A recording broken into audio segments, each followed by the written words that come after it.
This news is funded by viewers like you. Please support our work at democracynow.org/give.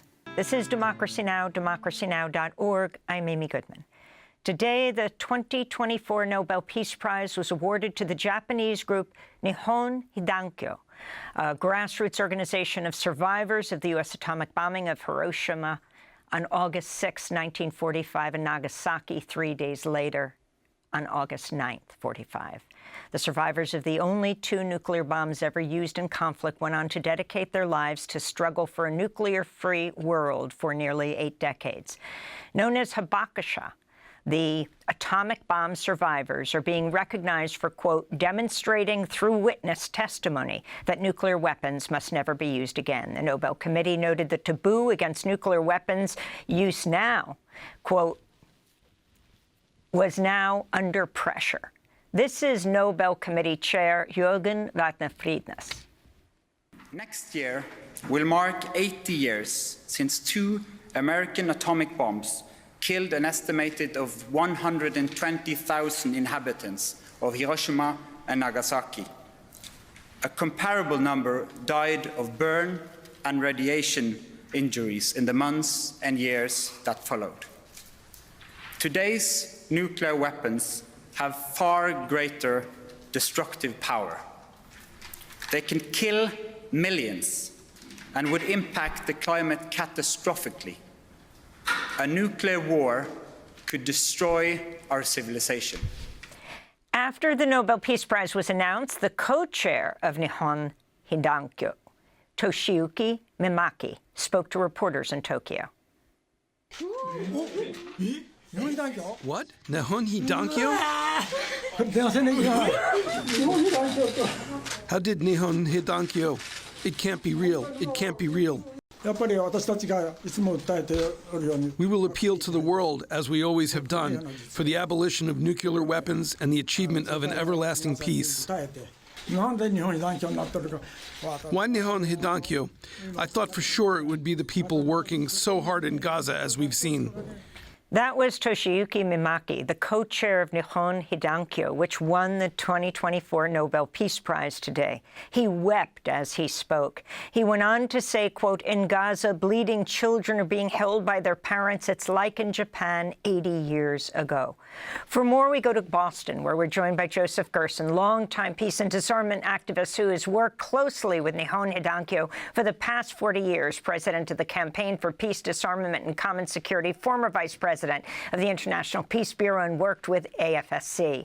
We welcome you to Democracy Now! In a moment, we're going to hear from a Hibakusha. But can you talk about the significance, Joe, of this group being awarded the Nobel Peace Prize? Well, I think the 2 things to say. First of all, the courage of these people is staggering. I mean, to understand that the situation that they faced, literal hell. I mean, the descriptions of people that I know who, suffered burns, saw people with their eyeballs hanging out, ghosts, the whole city destroyed in an instant. I mean, these people literally survived hell, and they turned their experiences, their suffering, into what Wilfred Burchett, the first Western journalist to go into Hiroshima, later described as the most important force for the abolition of nuclear weapons among humanity. And then to say that it could not come at a better time. What most people don't understand is the increasing danger of nuclear war at this point. Not only in Ukraine, also, especially as the United States and China confront one another, the reality that among all the nuclear powers, the threshold for nuclear use is decreasing. And all of the nuclear powers are in the process of so-called modernizing their nuclear arsenals. This is a very dangerous moment. And what the Nobel Committee has done has been, in a way, to answer the Oppenheimer film.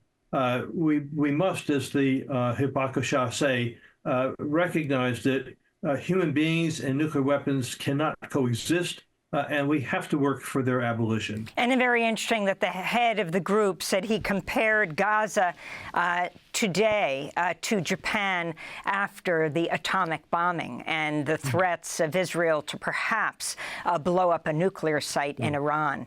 I wanted to go back to 2016, when Democracy Now! Spoke to Setsuko Thurlow, a survivor of the U.S. bombing of Hiroshima in 1945. She is a member of Nihon Hidankyo. I was a 13-year-old grade 8 student at the girls' school, and I was mobilized by the Army, together with a group of about 30 schoolmates, and we were trained to act as decoding assistants. And that very day, being Monday, we were to start the day's work, the full-fledged decoding assistant. At 8 o'clock, we had the morning assembly, and the Major and I gave us a pep talk. And we said, we will do our best for Emperor's sake. And at that moment, I saw the bluish-white flash in the windows. I was on the second floor of the wooden building, which was 1 mile or 1.8 kilometers away from the ground zero. And after seeing the flash, I had the sensation of floating in the air.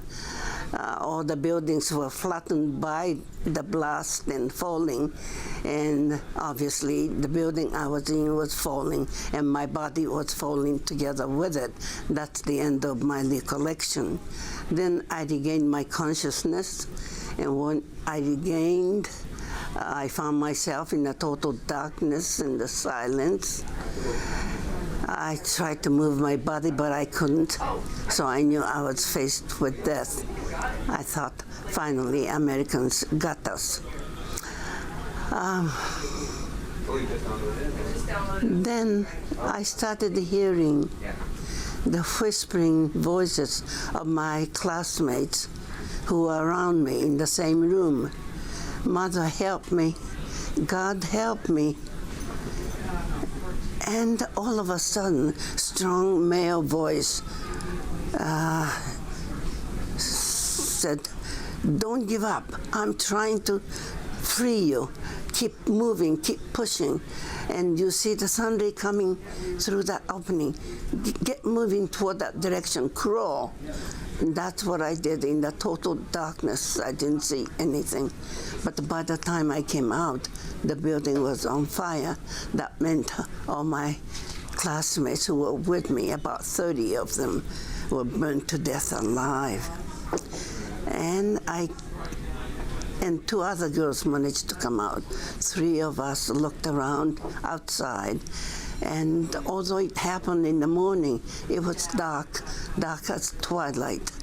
And as our eyes got used to recognize things, those dark moving objects happened to be human beings.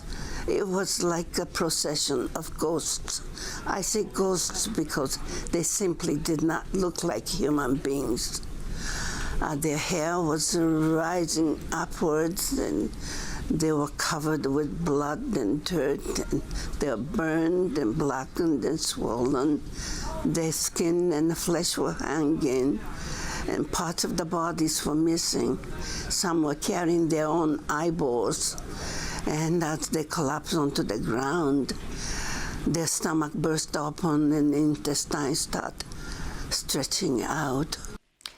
That was Setsuko Thurlow, speaking on Democracy Now! In 2016, a survivor of the U.S. atomic bombing of Hiroshima, also a member of Nihon Hidankyo, which just won the Nobel Peace Prize.